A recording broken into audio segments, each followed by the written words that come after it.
Because the thing is, if you push God, you're basically pushing a stable because it's the Holy Trinity, really. Because it's the Father, Son, and the Holy Ghost. So if you think about it, God is a one-man shield. Roman Reigns. That's all I'm saying. Roman Reigns is God. Roman Reigns is God. All right. Welcome to the Bearhug Club, a pro wrestling podcast of positivity.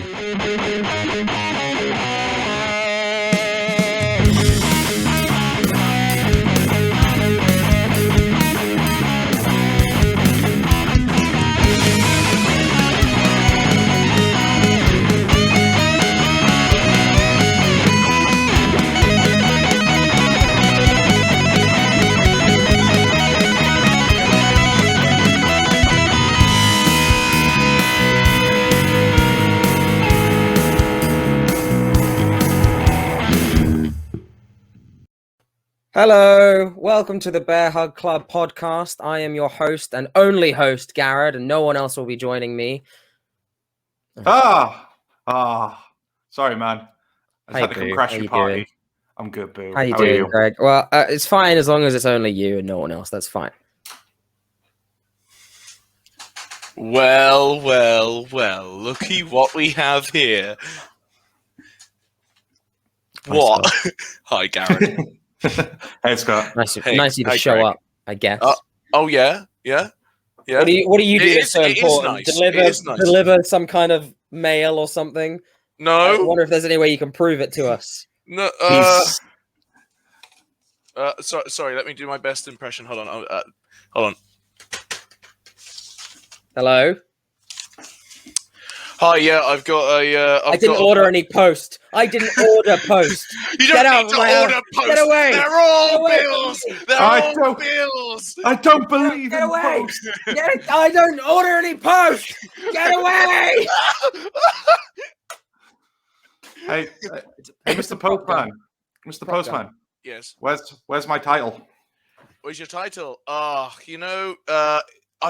had it, but it was stolen from me. I wish I knew where from. If you have any idea of the travesty and the rigging that it takes to steal something so precious to me, then please let me know, Greg. Please send that in to us on a postcard. PO Box Bearhug Club TQ 96 T1X95, and then Scott will deliver it to himself. That's your postcode, Scott. I just read out there. Yes, thank you. Good. Are we doxing Scott? Honestly, I try to every week. The things written behind me aren't like ideas. That it's just like Scott's address. My personal information. Yeah, It's his address, like exactly where he works, his postal route. It's everything. a Pepe Sylvia board where it's just like pin number and then a list of possible ones that he's just steadily crossing out. It's every pin number. Yeah, I've gone through about 600 so far, but you only get to do like 3 at a time, and then Scott has to order a new card. Exactly. Yeah. So I kind of, and then he usually gets a new pin as well, so I have to keep trying something new every time. Yeah, It's the Lloyd whole- CSB now have a keyboard shortcut for when I have to get a new card. You again. This guy. This guy. Well, we're back to talk about the wacky world of wrestling. We are not the type that we do a little bit of roundup of news in the week, but really, there are so many sites and so many people that do that. And most of the time, every week, no matter who you go through, it's just Dave Meltzer said, and not much point. So, like all of our good podcasts, we're just going to talk about a very fun, interesting, non-controversial topic, and it's wrestling storylines pushing the envelope. But we'll go into that a little bit in a little bit more detail. Envelope! Fuck, Scott. Yeah. How on brand? How on do you have brand? an envelope with you? Do you have like, envelopes lying around? Do you just have like stamps, like everywhere? They're literally all downstairs. I believe I do have an envelope. Give me 1 second. This is too much effort for a visual bit. But... While you do, we'll introduce Yeet of the Week. Yeet of the week. Yeet. Oh, we need a jingle. We can get a jingle. We need a jingle. We need a jingle. I mean, now that it's coming to the pod, I'll speak to my boys. I'll speak to my music people. We'll hook. And then we'll make a jingle, and then we'll make an intro. and then we can play the intro, and then we can play the Yeet of the Week. Yeet of the Week going forward is going to be a Yeet that a wrestler does of the week. We'll probably do some from years gone by, like the one we're going to do now. It's already years gone by, but months gone by. And it's basically, it does what it says on the tin. It's the best Yeet of the week. You got some envelopes with you, Scott? Would you mind pushing those for us? I've got the one. Hold on. Oh, well, Scott, that's a bit controversial, mate. I don't know if that's on. Wait, isn't that a page? It is. It's the only envelope I could come across. It's also unopened, so who knows how much I got paid. I don't even need to look. Scott's pay slip reveal. Let's go. Come on. Scott's pay slip reveal. No, he's basically doing Schrodinger's pay slip. Could be a lot inside of it. Could be nothing. Yeah. You know, it's the way I run my bank account. You know, I just don't look at it because if I don't look, I don't know what I got. It could be a lot. Yeah, I can't be poor if I don't know that I am. Right? Exactly. You know. Okay, what's up, YouTube? We're here for another payslip unboxing video. Let's do this. Guys, here's my payslip tour, my room tour. That's just me opening a payslip. Just unopened payslips everywhere. Okay, so guys, don't forget to just like and subscribe. Smash that like button, comment, and do all the other stuff. Okay, just three to the front. Oh, guys, I got a shiny hollow payslip. Oh, hell yeah, guys, I got taxed 22 quid this week. Yeah! Oh! Enjoy that money, David Cameron. Anyways. David Cameron? Scott, the internet. What year are you living in? It's an old YouTube video from better times. Well, speaking of better times, here is this week's Yeet of the Week.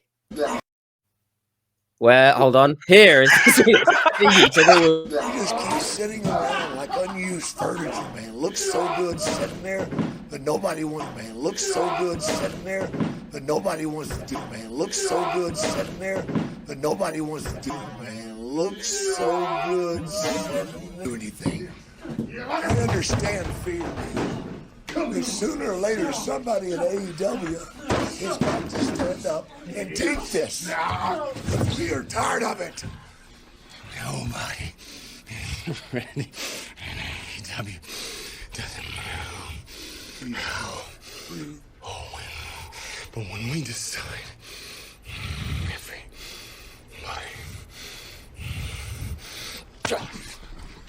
See, I told you. You happy? I think because it's firstly like some of the best like throwing of enhancement talent you could ever do, but the just like fucking office style like. So anyway, it was so good, and when he comes in like out like blown up, we're just like that may be the best fucking promo ever. Just I want because Lance Archer is actually great. Like he can talk, and he's also got Jake the Snake Roberts are there to talk for him. He can fucking go. When I knew he could go was we talked about it before, but like he had a match with Ospreay in the G1, and I was like, all right, cool. I am now a Lance Archer stan. But like fucking I want every promo to just be like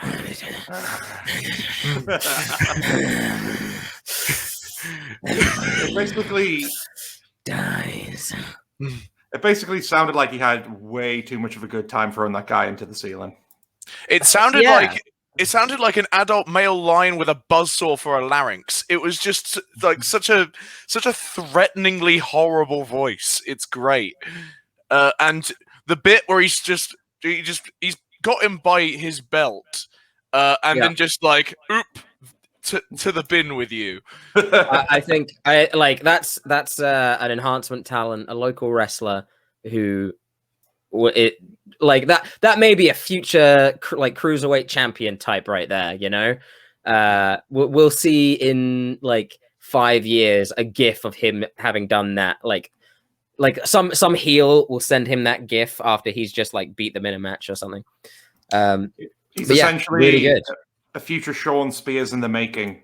Gets kicked by HBK in a hallway. Now he's throwing shares at people. A future MJF being pushed out of the way by Samoa Joe.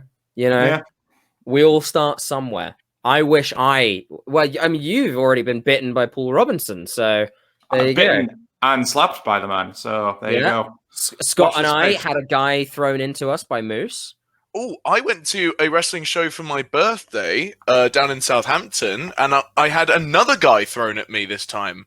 This was very recent as well, right? Yes, this was Kapow Wrestling and SFW. I think that's the name of the company. But yeah, there are two Southern-based wrestling companies, one of which Simon Miller of What Culture wrestles for. Yeah, who's why? But yeah, no, it was a very fun show, and there was a battle royale of recently graduated trainees of their school, and one of the guys was called Levi Lightning, and his gimmick was that he was covered in like denim, and his logo was like a ripoff of the Levi jeans logo. And he was doing the Kofi Kingston spot where he'd go onto the rail of the pub. The Hobbit is basically a pub, and we're watching it in the big garden they have. And he was walking up and down the rail, going all the way back round. And then the heel of the match, who came out to an Oasis song, I'm trying to remember which one, but he was a bit of a Elias type figure. Then as soon as he comes back on, elbows, and he lands on me and my friends, this Levi guy. And we try our best to catch him. We're also on stone steps. So we kind of drop him on his front. He lands on the edge of these stone steps and gets a big gash right down the front of his very lovely chest. He took it very well. You should have gone down. You should have sold. Yeah, I should. Yeah, no, exactly. But yeah, did he win? Did he win the match? He lost. He lost. That was how he got eliminated. Yeah, I think that's his Becky Lynch moment. I think that's his. Yeah. To be fair, he was the best one in that match. So, Lightning Levi, if you happen to be listening to this, I know you're local. I'm sorry. Well, if you can find that a clip of that, someone on their phones or something, then that can be next week's Yeet of the Week. Yeet of the Week. Yeah, someone was filming it, and so there you go. We're bringing it back. We're bringing it back. Lovely. Speaking of bringing it back, we're going to be talking about some of the histories of wrestling. Specifically, Scott, get an envelope for us. I've now opened the payslip, so I have to reshare. Well, you can still push it. Yeah. Oh, that envelope is being pushed. Yeah. And it's being dropped too. Ready? So anyway, pushing the envelope in wrestling. I'm sorry. Again. Basically, it's all right. I forgive you. You're on thin ice, though. Or probably like 9th strike over time, but it's all right. It's all right. You got more. Pushing the envelope. Controversial wrestling stories. We here are quite theatrical, the three of us. I would say, me and Scott having studied, and Greg. I did film and media. There we go. That's the same thing. Yeah.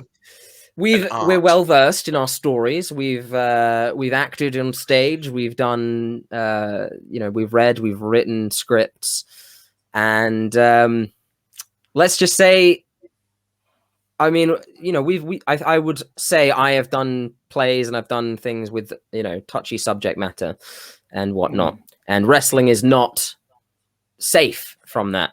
Earlier this week, Greg put up on our socials some previous stories in wrestling and some sort of things there. What we're going to talk about first is some examples, what they did right, wrong, mainly wrong, because it's the WWF/E.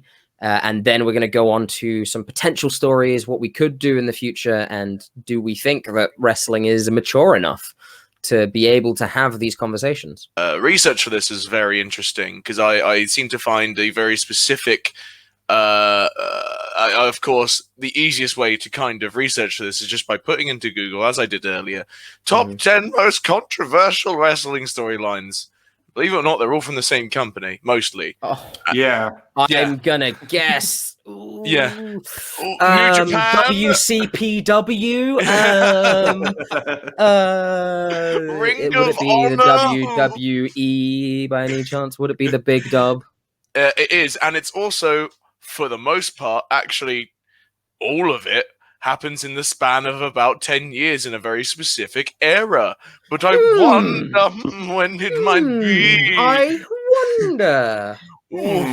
Oh, tickle your little brain waves. When could it be? It was a bloody Attitude Era. Like, literally, I think 3 of these happened within 1 year of each other. The top 10 list I had from Bleacher Report, and then another one I had from What Culture, and then another one from like ESPN have a list as well. But I saw a good one which was by I think it was by Sportster maybe, and it was like it was 20, but it was like 10 times it was like it backfired essentially, and then 10 times the controversy actually worked. So it was, I mean, the stuff that worked, it was a bit like stuff like when there was 2 Earl Hebners in that Hulk Hogan Andre the Giant match. So it did lean more into the light side of stuff, and then but the ones that didn't work, it was obviously the really bad stuff that didn't work. Yeah. Well, one of the first things we're going to talk about is one of the most infamous. We're going to be talking about the famous Pillman with a gun episode.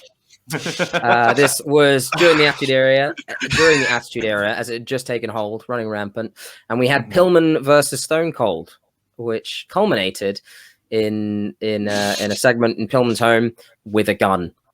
Would you mind showing it for us now? Indeed, here we go. Notwithstanding your bravado, do you feel a hostage? Do you feel like you're a hostage in your own home tonight? Steve is a dead man walking. Because when Austin 316 meets Pillman, Oh my God! 9mm clock, Oh my God! I'm gonna blast his sir is straight to hell. Steve Austin's out there now, man. What? He's been making his way around all the way to the back of the house, screaming and yelling. Pillman's got this pistol out, and I don't know what the hell is going on here. This is ridiculous. Pillman's got this. What the hell is that?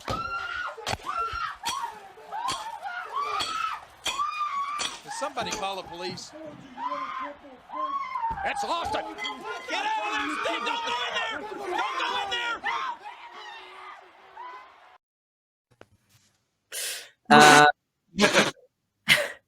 Yeah, it's a bit ridiculous, I think, overall. However, this was during the era when that shit was almost cool. I mean, think of it like this. Cool. I think even back then, kayfabe was still just about kicking.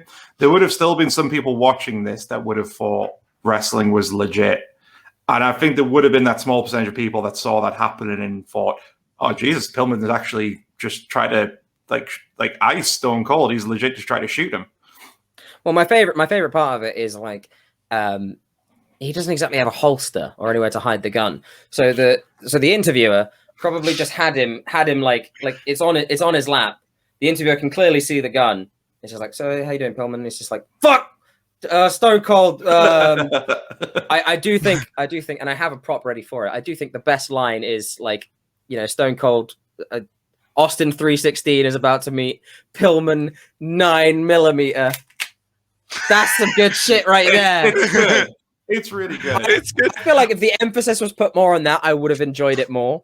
Two things I also like about that clip. Very sorry, Garrett. Sure. No, go. The blanket that is currently that covers Pillman's lower body, like he's getting all snug and cozy for the night, and then I can't remember who it is, but bless the woman behind him who starts the clip giving him just a comfy back massage, and then just like ends it just like about this far away, just be like, oh, and then just still keeping her hands in that position, just hover-handing it practically. Or maybe if she's given a good massage, he'll calm down and put the gun down, Yeah. Like, that's all it was. It was just trying to calm the nerves. That's probably where the blanket came from too. Yeah. Well, keep so Pillman cozy. The problem is with if they were to do this in your Southampton local wrestling, it might even go over better because it's, you know, a little bit more chill and people know it's a joke. However, this is on national television to children. Yeah. The USA Network, in fact. So they did obviously have to try and square this with them. And they ultimately said, okay, begrudgingly. However, I think originally she was actually supposed to take a bump from Stone Cold. I think it was supposed to be even more brutal. Oh, his wife was meant to take a bump? I believe so. That's what I'd read. But, you know, they still had to issue an apology after the fact anyway, obviously, because it was Brian Pillman with a gun. We'll issue an apology for Grodd with a gun next episode. 9mm Glock. It doesn't even cock properly. Hold on. There you go. I was going to say with that bit there, like if that was any of us in that situation, we'd go to him, the gun in the clip would just drop out the bottom. the barrel would just like fall off the end. It just falls into bits as you hold it. You fire it and a big flag comes out, says bang. Or just sorry. Well, it's like Greg said, people fully still believed in kayfabe. This is before the big exposing incidents of kayfabe, and I'm pretty sure I remember, I remember there was just like a serious fan backlash. It was like people upset genuinely in the crowd, and we look back on it and we're like, oh yeah, they just cut the footage. But then you can still hear the sound still there, and they fade it out. Looking back, you're like, okay, the editing isn't great, but people fully believed this stuff at the time. So, scary, really. I mean, here's the thing about that clip: it did make riveting TV. I bet people were fully gripped in watching that. I reckon there probably was a lot of people that thought it was just a massive cop out that the screen all of a sudden just went fuzzy, like, oh no, what's going to happen now? Because I'm pretty sure there is like an extra bit where there's like, I think it's like after a break they show more of the fuzzy fudge, and I think you do hear gunshots just to try and keep adding to that tension. But then eventually it cuts back, and it's all just been no, everyone's fine, you know. Don't worry about it. He missed. Well, speaking of kayfabe, we are now going to go to an era where kayfabe was definitely a little bit more prevalent. And this would be Jerry Lawler and Kaufman way back when on Letterman. So let's just go to the clip first, and then we'll talk about it. My father said, my manager said, they all said that I had a right, I could have gotten a lawyer and I could have sued you for what you did, and I didn't. And all I want is an apology. Even you asked me last time I was on your show if I was going to have a lawsuit, and I could have sued you. I could have sued you for everything you're worth. Well, and I didn't, because I'm not that kind of a guy. Yeah. You know what? What kind of a guy are you? You're not the kind of guy you're. I'll just be over here. We're going to pause here for station identification and get the hoses out here.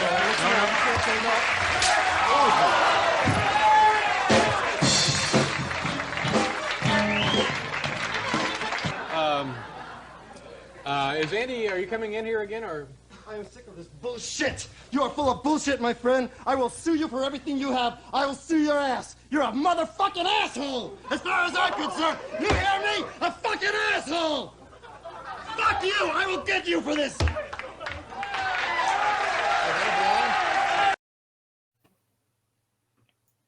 The slap heard across America. Wonderful. Yeah, I mean, just solely from like at the time, that kind of language as well on TV is not. I mean, Letterman's late. Right? Letterman is like the 10 o'clock to 12 spot, 10 to 11 or something. Here's the thing about American, like they are very, especially on TV, even today, words like the F-bomb is still quite a big deal, especially on like live television, even if it is going out at late. Like even if you watch stuff like Fallon and late night shows now, they have to work really hard to make sure they can beep it in time. Like it's still a big taboo thing even today. Yeah. It's such a surreal clip, isn't it? It looks like a spoof. It looks like a comedy show doing a skit, but they like purposefully make it look really old, and they do all the costumes and stuff. It doesn't seem real looking back now, but you can tell by the age because look at how Jerry Lawler looks and sounds. That must have been years ago. Yeah. I mean, what I love about it is like this is hands down probably still the best celebrity involvement in wrestling, because talk about a man who was basically tailor-made to fit in with this industry. Because I mean, for those who don't know Andy Kaufman's comedic style, he was a big guy on hoaxes. He loved pulling the wool over people's eyes. Like he would do bits that would basically no one would find out about for ages. So this was kind of like the tailor-made world. I mean, prime example of the kind of comedian Andy Kaufman is, you know, what's the name of that guy who does the show InfoWars? The very crazy American guy. Alex Jones. Alex Jones, yeah. There's a popular rumor that Alex Jones isn't a real person, and that's just secretly Andy Kaufman in disguise. An Andy Kaufman character. Yeah. But I wouldn't be surprised. That's a bit Andy Kaufman as Alex Jones. He's secretly not been dead this whole time. And that's another rumor about Andy. People don't think he's actually dead. You think it's all a bit again. That's a bit. Yeah. I mean, I would love to be at the point of doing bits where people think that my death is a bit. I would love that. That was his career. I mean, that's what he was all about. He was just about completely pulling people's legs, but taking it to the extreme, which is why I guess wrestling was the perfect fit. Not only was he a fan, but he obviously knew that, this whole thing's just a work. Genius. I'm in. Like, let's do it. And I think that's why it was controversial at the time. I mean, people thought this was real, and it wasn't even until way after his death that they found out, oh no, him and Lola are friends. It was all just a complete bit. Yep. Yeah, I think that's one of the points where a fairly controversial thing at the time. Now, like you say, that wouldn't be very controversial. However, this is one of the times where I think it worked, and it was really good. Obviously, there was a bit where Lola broke Kaufman's neck, hence the brace there. Have you heard the full story about when that happened in that match? So, like, I think they kind of obviously worked out they were going to do it, and basically Lawler did the pile driver. I think the plan was they were eventually going to get Andy out to the back, like, but still kind of sell that he broke it. But Andy wouldn't get up off the ring, so Lawler was like, "Well, what's going on?" The referee came and went. Andy just said, "Get him an ambulance," and Lawler was like, "That's like too expensive. That's so much money. We're not going to do that." And he goes back to Kaufman, and the referee comes back and goes, Andy says he'll pay for it. So they had to basically last minute get an ambulance to come in. And Kaufman lay there the entire time just selling this whole thing until the ambulance came and took him out of the arena. That's how dedicated he is to the bit. All right. I mean, that's fully sold me that he's willing to, like, that's a pile driver. That was a sit-out pile driver. Yeah. I'm staying down. I'm selling. All right. Well, now we move to something less great. Now, this roller coaster of an episode. When we think about deities, when we think about like the pinnacle, right? The deities of wrestling, you know, only one man comes to mind, and that's Vinnie Mac. That's Vinnie Mac himself. But there was one man above Vinnie Mac, and he didn't like that.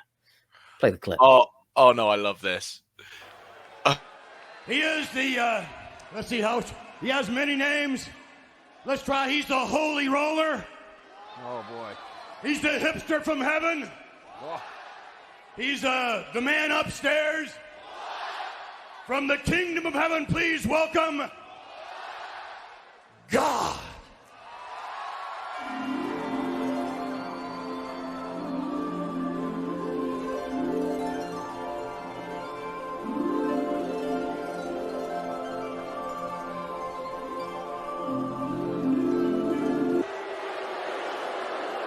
You call that an entrance? That's not an entrance. Tonight we're going to do it WWE style. Let's get down. Let's jiggy with it. Come on, God. Let's see what you got. Come on. Come on, God. McMahon wants God to get jiggy with it. McMahon wants God to get jiggy with it. Oh, he sure does. I love watching a man with that much money go insane. It's such beautiful work for a character study. And his dancing later, I'm not going to fault the man. He's a good dancer. I mean, and God too. Let's not understate. I mean, Vince is. I mean, say what you want about Vince, but he is the ultimate showman. I mean, just even the way he set up God there. I just love that little hand gesture where it looks like he's doing like a whole religious hand thing, then just goes, God. The hipster from heaven. It's just, what is this man talking about? It's amazing. You know, I used to say this a lot when I was in the flat with Garrett, Harry, and Alex. I was when occasionally WWE would do like a weird thing. I'd be like, you know that thing we like, yeah? You know that thing we're super invested in? That thing we dedicate so much time to? Mm-hmm. Bloody weird, isn't it? It's a bit weird. Yeah, I won't lie. It's a bit weird. Well, then it turned. The storyline is based around Shawn Michaels, who was a born-again Christian, and Vince McMahon ran with that. We then moved to a point where Vince and Shane went to a church and also had their way with that, including Vinnie Mac taking some holy water and doing the Triple H spit, which is admittedly very funny. But yeah, I remember that segment mainly for Shane's reaction. I think you could even tell while it was filming. He was like, "Dad, what are you doing?" And he's like, "My dad's going to hell." Yeah. And there's like there is quite a funny comedic bit where like I think Vince does like the whole smite me down God, and Shane actually does just like a little sidestep. Well, right. Well, tell me something. When Shane drops off of a very high thing, what does Shane do just before he does? He does this. Testicles, wallet, and watch. Yeah. So it was a tag team match. Vince and Shane against HBK and God. And who just won, riveting, wonderful stuff. The thing we'll really touch on as well is the subject matter, right? Yeah. The subject matter here being religion. Yes. I suppose if you were to put in another religion in its place, may have gone down pretty bad. But when we do this, we always look at, it's difficult not to look at things through the lens of what you have now. And I'm assuming, I don't think any of you guys are very religious. No. I respect people's rights too, but yeah. People can believe what they want to believe, that kind of thing. I think we come through the lens of that, and a lot of modern, especially British wrestling fans aren't too religious. We don't really care. However, this was quite a while ago, and this is in America. There were a lot of people pretty pissed at this. Oh, yes. Yeah. And they have very religious bias media, especially right-wing over there as well, which usually are on sort of WWE side, big corporate creation machine. Well, they have to choose. They're just like, do I go with the money or do I go with God?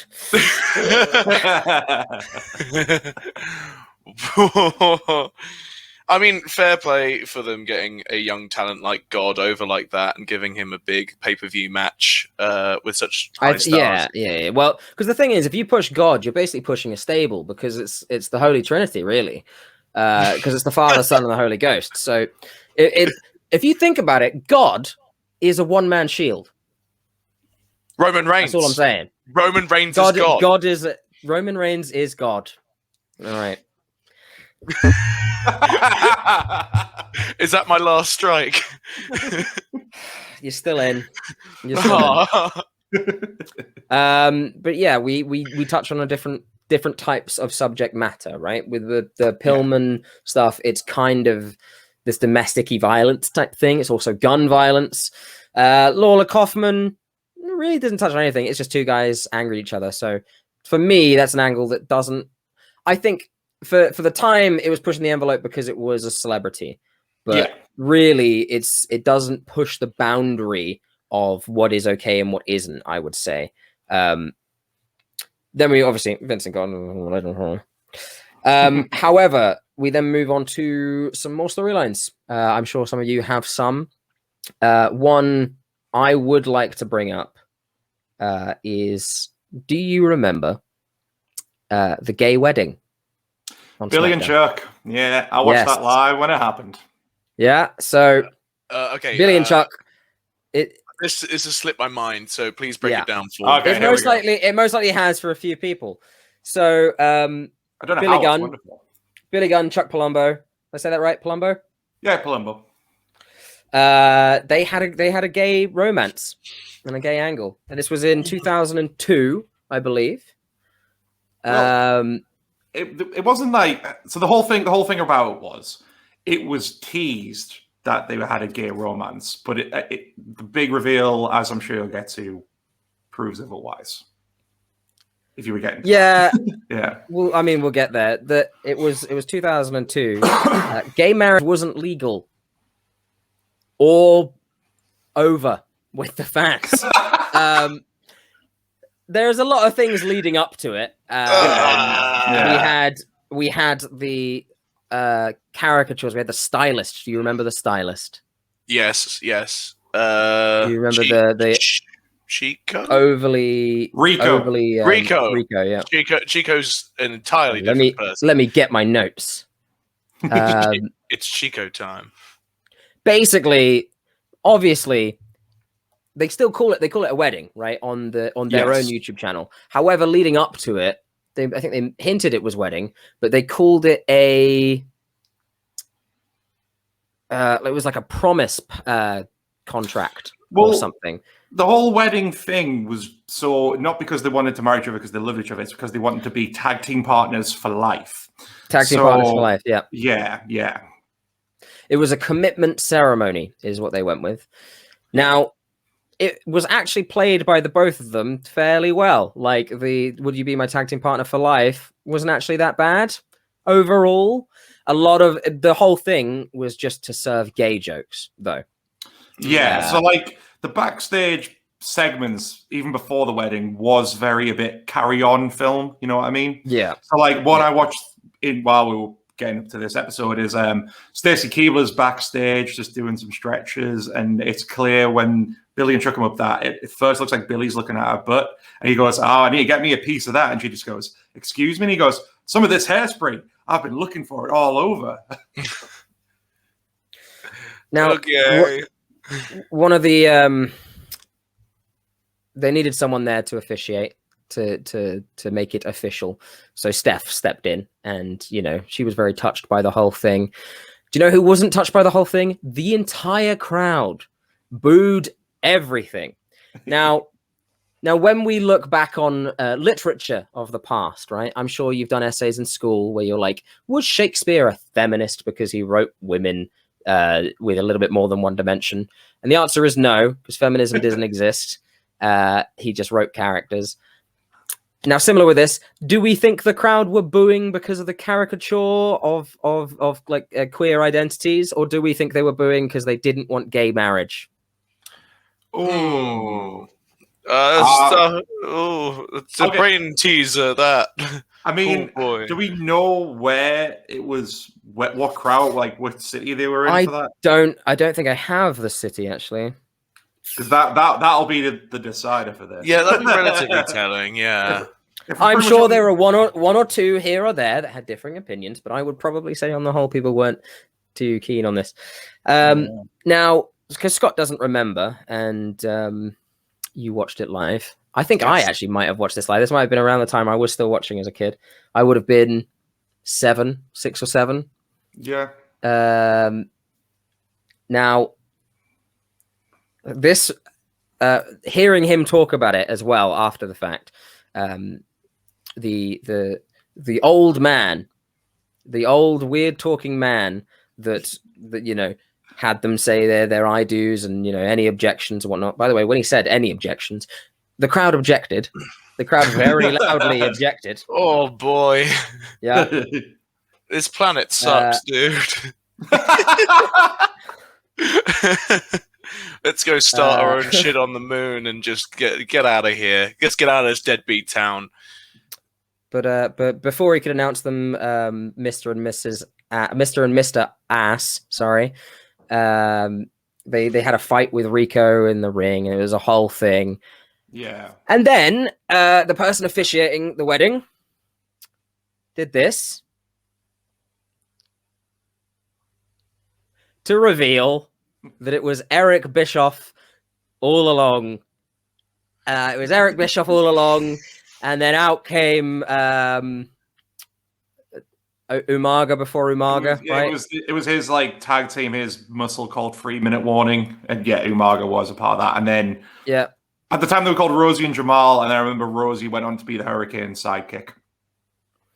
Yeah, they came out, they hit everyone, they hit Steph with a senton, and that was pretty much the end of the angle. They had one blow off at Backlash, right? Tag match, and then that was it. They just kind of dropped it. As things go, WWE could have made a gay wedding worse. I will say that of them. That's true. Yeah. Here's my thing with WWE when it comes to these type of storylines. Like a lot of the things they're controversial for. Typically, they're always on the cusp of doing something that could be very forward-thinking and quite groundbreaking, and then they just kind of end up going, and then just do the complete opposite with it. Like with another particular wrestler and storyline I'm sure we'll get to later on, they start off doing something where you think, you know what, you could do something really cool and very forward-thinking with this, and then in the end, it's just like, nah, we're going to do the painfully obvious, and then you're just going to fucking hate it. I think that will piss off a lot of people in the process. Yeah, that's kind of the crux of what we're talking about, is that all of these stories have the potential, right? Have you ever watched a film where you're about to get that catharsis, right? You're about to get that message or that gut punch, and it just fizzles out. It's a shame, and it's like they've got all of these writers, and they've supposedly they don't like wrestling writers, right? They bring in wrestlers from TV and wrestlers from that industry. They should be able to write a fucking story. That's the whole thing, is like they should be able to write a fucking story, and they can't even do the stories any justice. They can't do the wrestling justice right now, and they can't do the fucking stories any justice. Whenever a stupid thing like that, or a lot of fucking countless amount of things across wrestling's history, and it's not just WWE, TNA have made a couple of slip-ups themselves in terms of story. I mean, a lot of slip-ups themselves. I sometimes have to remind myself that there are writers plural.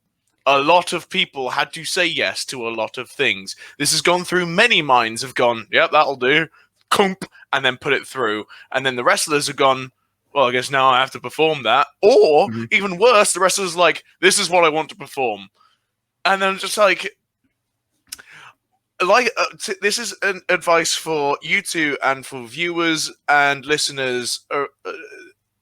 Whenever you feel like this thing we all love gets you down, just chant the mantra Hangman Adam Page in your head a couple of times. It'll make you feel happy again. Cowboy shit. Cowboy shit. Cowboy shit. Yeah.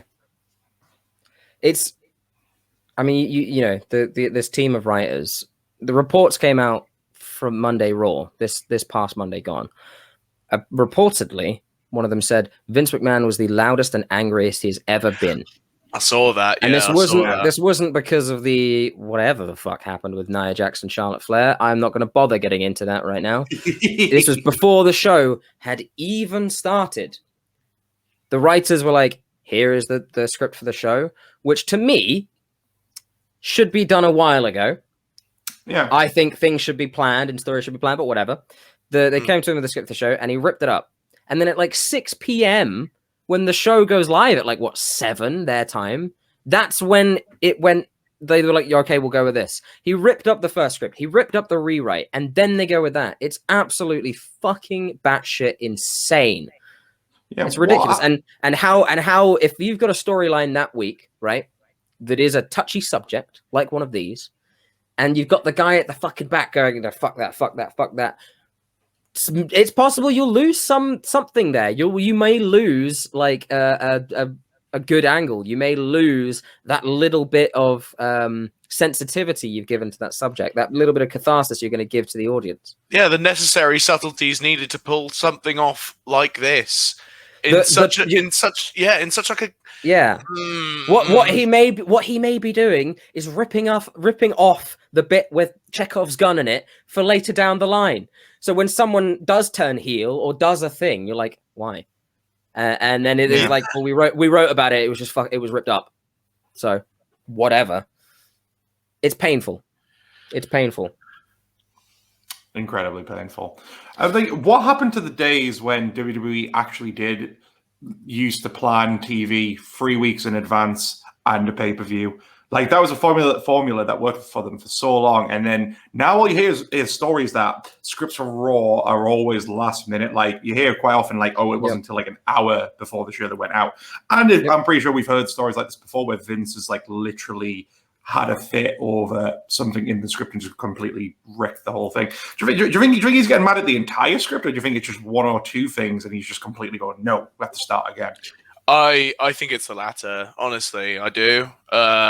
Especially considering, like I said, the whole thing with him and the God storyline is a fantastic chapter in a character study of this highly insane, incredibly rich man.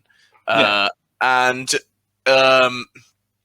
if I don't believe he has changed too much from those days. I believe he is censored himself. I believe he sat back. I believe that he's trying to give. I believe in age. The fact that he's aging is a huge, massive fuck off issue for him.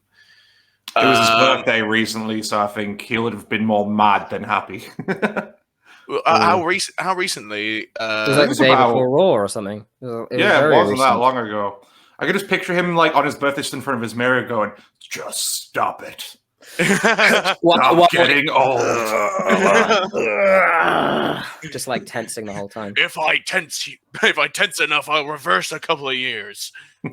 However, it's not too late, I would say, to tell some of these stories. Mm-hmm. Does anyone have any other things they want to bring up, or any particular stories before we move on to what could the potential be? My main one, and this is kind of what I was alluding to before with during the Billy and Chuck thing. Well, we've brought them up before, and we've had big discussions about it. Obviously, the big one being Muhammad Hassan. Yep. So this is what I'm talking about. When the character was first introduced, and a lot of people forget this, they were actually trying to do something very forward-thinking. So bear in mind, this was like 2004, 9/11 was still a very raw nerve in America.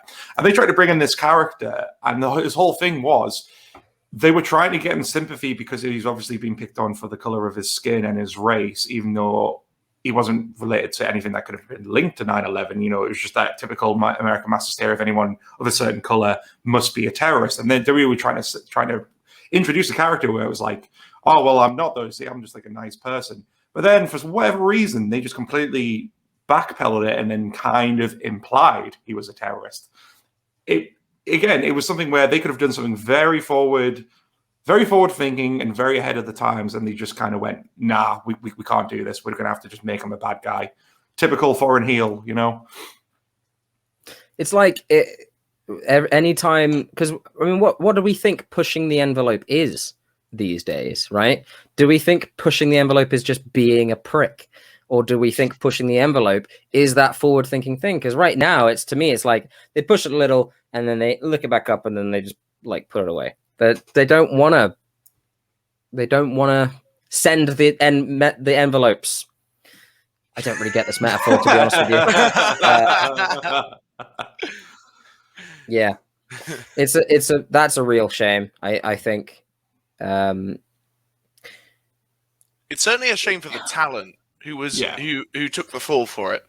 When I'm trying to remember his name, it doesn't say in the article I'm looking at. But the guy who played Muhammad Hassan, who wasn't even Arabic, was the guy who took the absolute fall for it. The whole thing. He got fired. His name was tarnished over the wrestling industry. It wasn't his fault. He was doing what he was told. You know? Yeah. I mean, swings and roundabouts from the guy I mean, he basically left wrestling to become a head teacher, so I guess he was quite happy doing that. But his wrestling name's kind of gone up in recent years. Like, he's done a handful of indie shows, and he's going to be in that video game we looked at, Garrett, The Wrestling Code. Yeah. As the Muhammad Hassan character as well, so you never know. Okay. It's going up again, maybe. Yeah.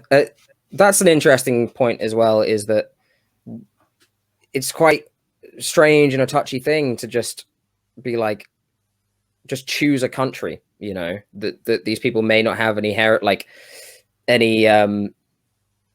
heritage with, or if they do, it's like, yeah, I mean, let's the modern day Maharaja is Canadian, and they're like, let's big up the India angle as much as we can. I think for the most part that kind of worked. I like the monster heel part of it. He didn't do too bad. He was mainly just America bad, I'm good. Yeah. They gave Kofi the accent when he started. Oh god. And then they were like, okay, let's get rid of that. And then Triple H had to bury him live on TV. And he was like, where's your accent? It's like, cool. All right. Well, sweet. Thanks, Trips. Awesome. Thanks, Trips. Thanks, Trips. Apollo is a kind of recent example where they gave him the General Annan, I think his name is. What was his name when he was on Raw Underground? Was it Babatunde or something like that? Yeah. But they were just like, he's a Nigerian general now, and he's going to go around with Apollo, and they're going to have a drum match where no drum is used. There was a drum match with just drums there, and I don't really get it. Yeah, didn't make much sense. I feel like that's the excuse. Every time a thing happens, it's because Vince has bought something. I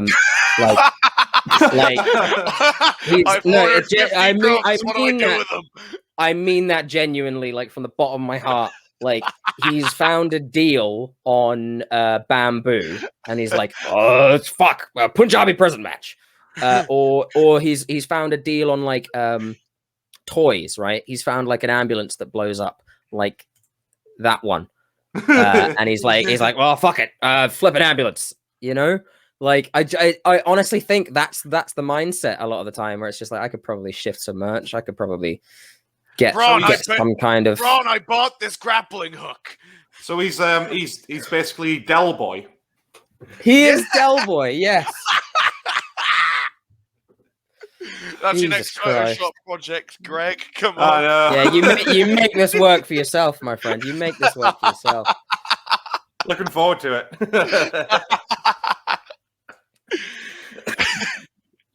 Okay, let's talk about. Fuck. All right, there are some other. Let's do a couple quick fire ones. You know what they did? You know what Triple H did? Had sex with a dummy that was supposed to be a corpse. Yes, and also an unconscious Stephanie McMahon.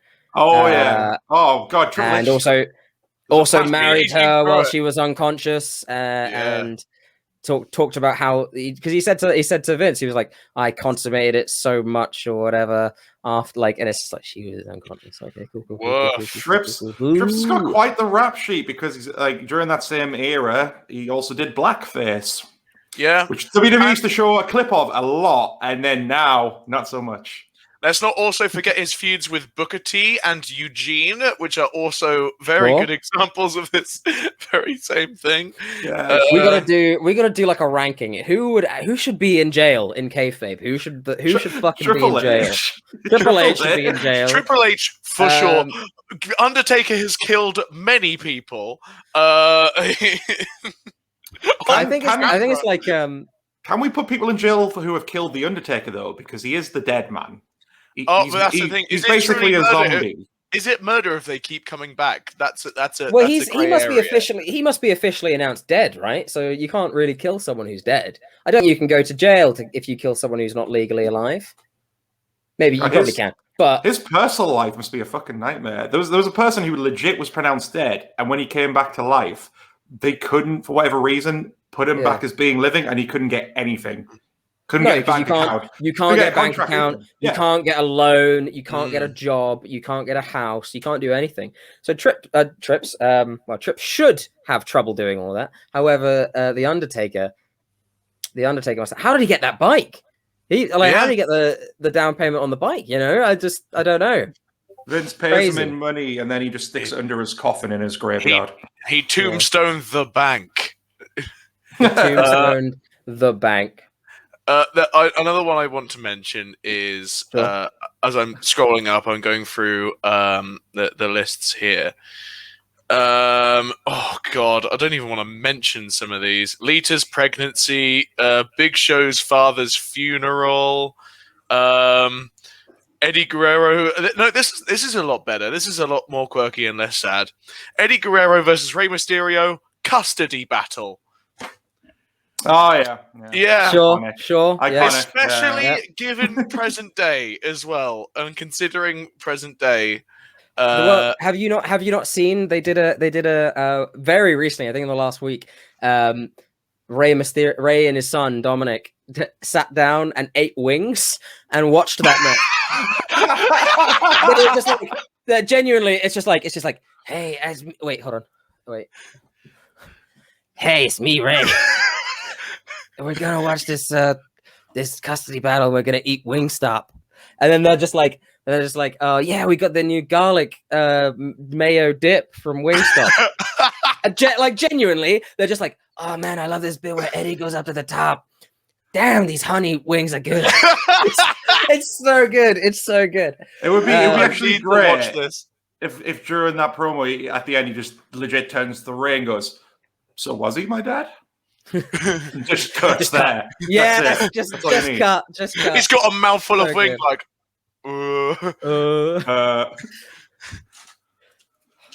They do the like the Scooby-Doo runaway where the wing is just still in the air and just falls. And it's just like gone. God, what the fuck else? There are so many things. What's the name from PMS? She had a fake miscarriage. That was a thing. She tried to guilt D-Lo with it, I think, at one point. I remember that. Yeah.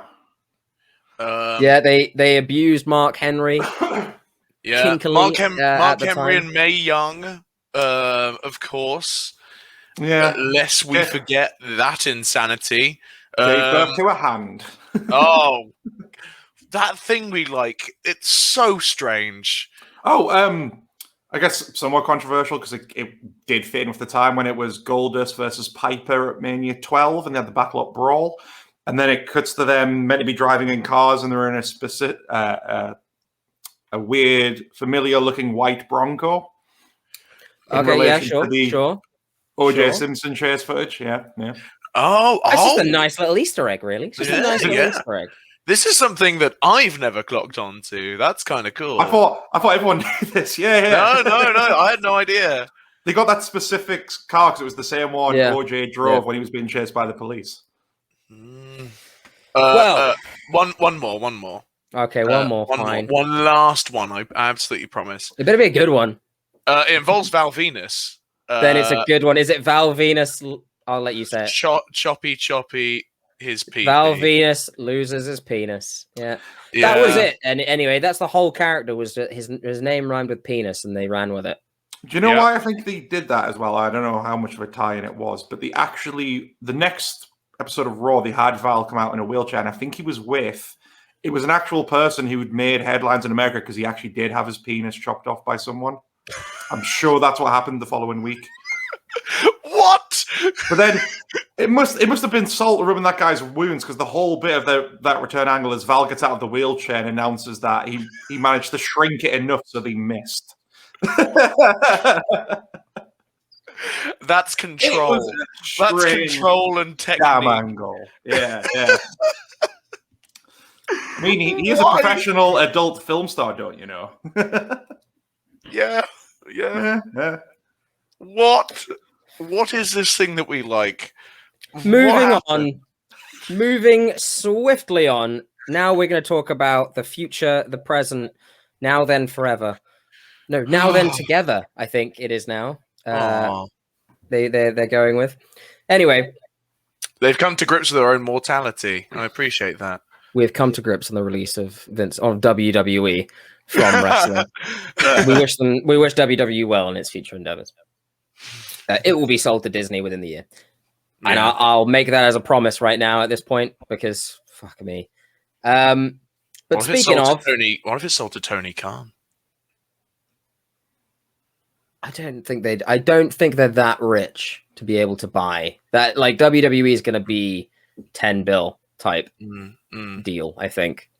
Because I mean, the TV deals alone are how many billion? Like 3, 4? Shall I look up the Khan's net worth?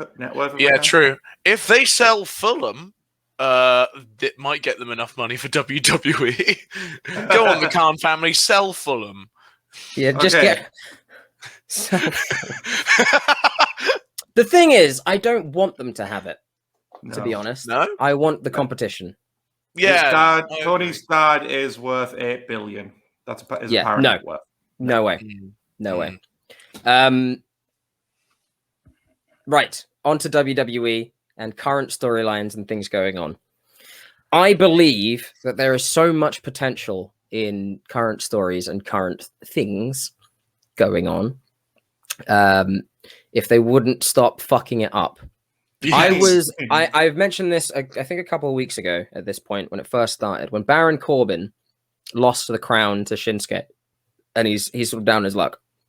There was a really good, and I mean this, really good interview, which I don't think was actually broadcast. I think this was just online. I forget who it is. A backstage interviewer goes to him and he's just like, you know, why are you talking to me? I'm clearly down my luck. I've lost my crown.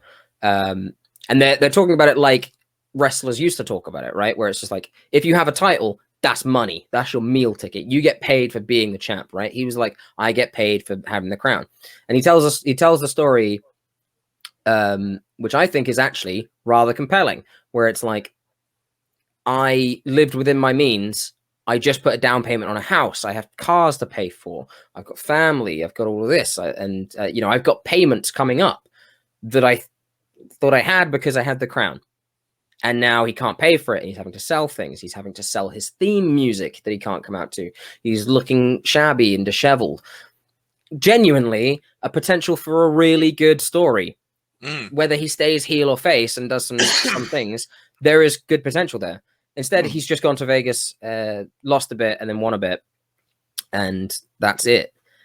My worry is that, like any other story, it's just going to end up in him as the butt of the joke. Well, I think there can be comedy there, clearly, because it's this guy getting some comeuppance, right? I think you can only stretch that so far. Much like we've had a referee in the past that just killed himself every week. It gets a point where it's like, how many times are you just going to make him shoot himself with a shotgun or hang himself? And I genuinely worry that they're going to do that kind of thing with Corbin.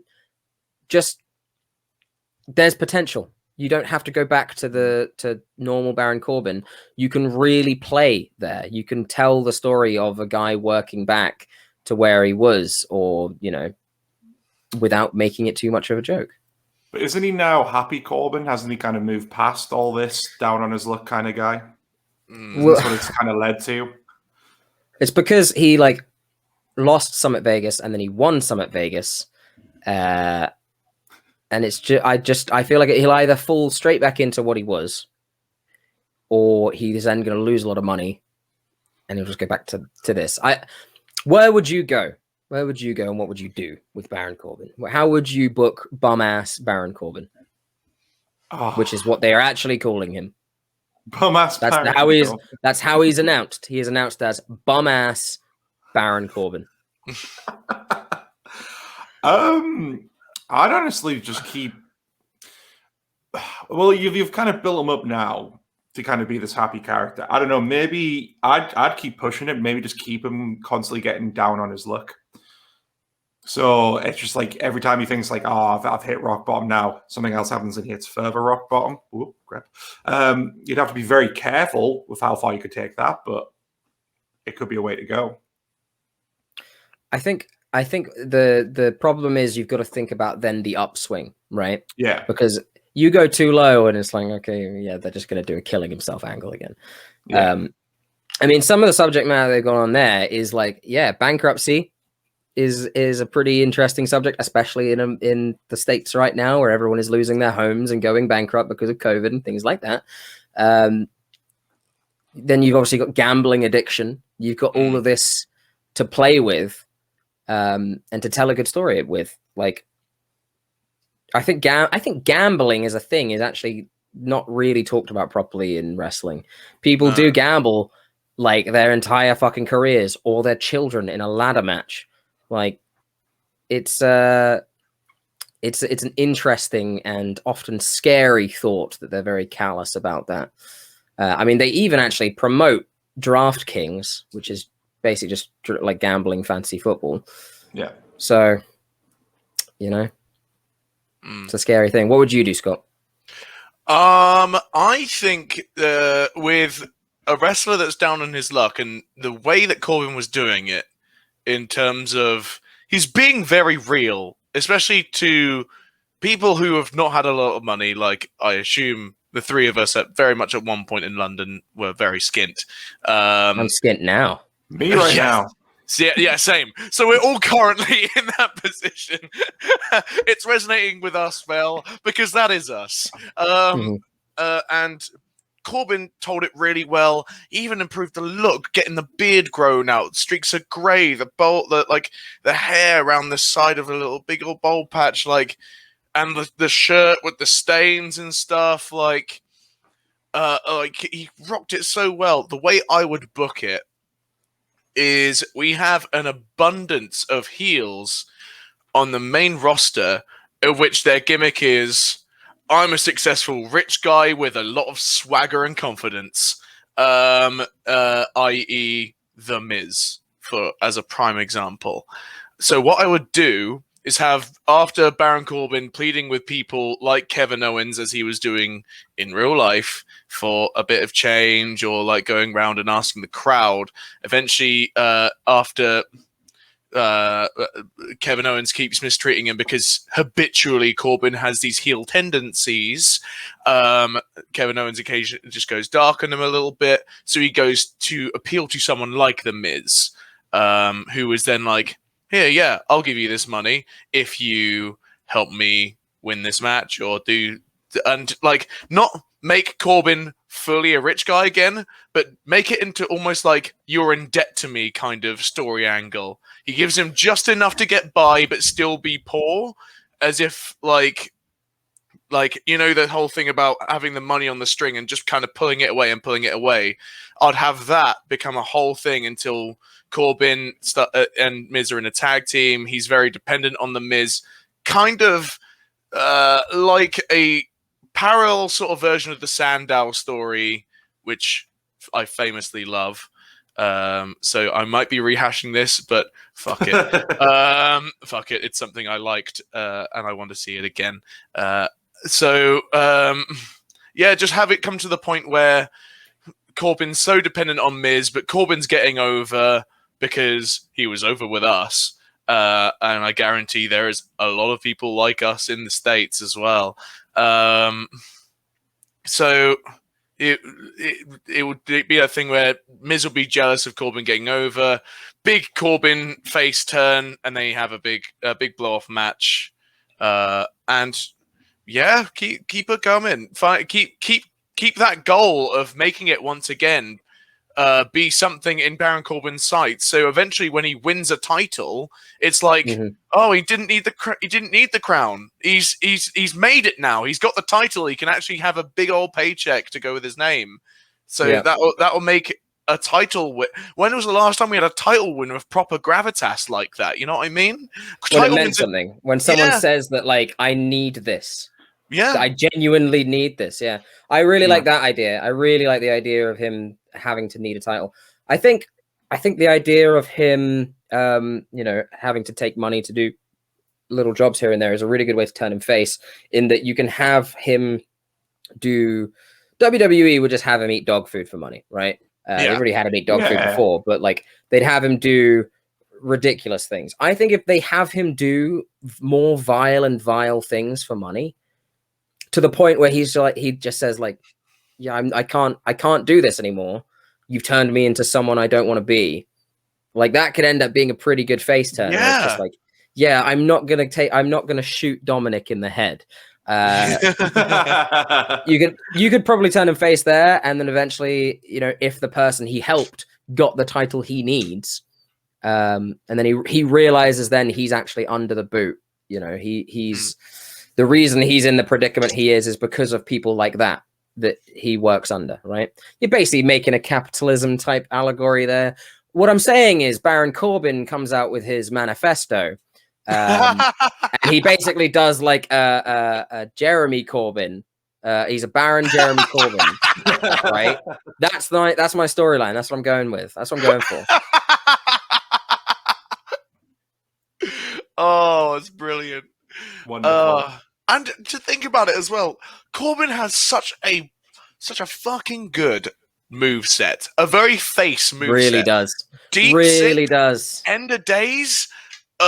Amazing stuff. I love Baron Corbin. I do. I really do. We're saying this is now a Baron Corbin stan podcast, a Bo Dallas stan podcast. So need another B. Billy Kay. Billy Kay. We're always an iconic stan. I think they've changed it now to something else that begins with I. Yeah, they did. I can't remember what it is now. No, I can't remember either. I'll have to try and find that. But yeah, we'll definitely be talking about them when they debut. When they come back. Right. Well, gentlemen, I think we'll try and wrap it up there. The point here is that wrestling, like any good medium, has the potential to give you a catharsis, give you a story to think about, set your mind going, and not just be this dumb, ridiculous thing. I mean, wrestling right now, we barely really talk about stories too much until AEW came along. We talked about good matches, you know. Like we've talked about, because there's not too much story in between Walter and Dragunov, for example. There isn't exactly a my illegitimate Russian son type storyline. There are simply two good wrestlers, and that can work. But I really think as a medium, as this variety show that wrestling is, it has so much potential to be just the epitome of storytelling. It really can be both theater, film, all in one. Music, It really is everything. Like that's why I love it. When you break down wrestling, it's got literally everything to it. Yeah, even painting. Look at Balor and Sting. Like, it's literally got. I think it's like some kind of quote where, like, I used in like one of my essay pieces for uni in theater. It's like theater has the potential to host all of the art forms. Wrestling does that, and also hosts the art form of fighting. And it's just like, you know, it's just. I love wrestling. I love wrestling so much, and I talk to my friends that don't like wrestling about wrestling way too much. Same. Yes, because it's unadulterated fun, and the aforementioned wrestling event I took my friends to, my friends took me to. At the Hobbit, I took as many people down who didn't know wrestling as I possibly could, and they admittedly had watched stuff like Glow before. They've seen like wrestling clips that me and Brogan have showed them before. This is the first time they sat down and watched something live, and they were getting really into it. And Rob put down a very, very good quote, and he was like, "It's just like pantomime," and it really is. It really is. But I really don't think people see that now. And all like it should be like a military service that everyone goes around and looks at every different type of thing. There should be like, you haven't seen a movie, go see a movie. You haven't seen theater, go see theater. You haven't seen wrestling, go see some wrestling. But yeah, I think one of the biggest problems is that the major leader in that right now is not telling good stories. And that is where we'll end it. Thank you very much for joining us. We have been the Bearhug Club. Let's get up the socials right now. You can find us at the Bearhug Club Podcast, Facebook and YouTube, Bearhug Club Pod, Instagram, Bearhug Club on Twitter. Thank you if you're joining us on YouTube, checking out some highlights, things like that. You can also find us at the bearhugpod.wixsite.com/bearhugclouds. We will be back. Not next week, the week after. Yes, week off. And then... Yeah, what we doing, Garrett? Well, you see, it's coming to that time of year. And, you know, I get very happy about that time of year. It's going to be the fucking G1, baby. Oh. The G1 Climax is coming. The best tournament in wrestling. The fucking Block A, Block B, round-robin tournament. Winner gets a title shot at WrestleMania, at Wrestle Kingdom. Sorry, I nearly said blasphemy there. The bad one.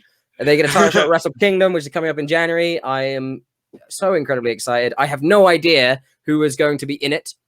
It could be wrestlers from AEW. It could be people who've just been released from WWE. It could be people from goddamn Impact at this point.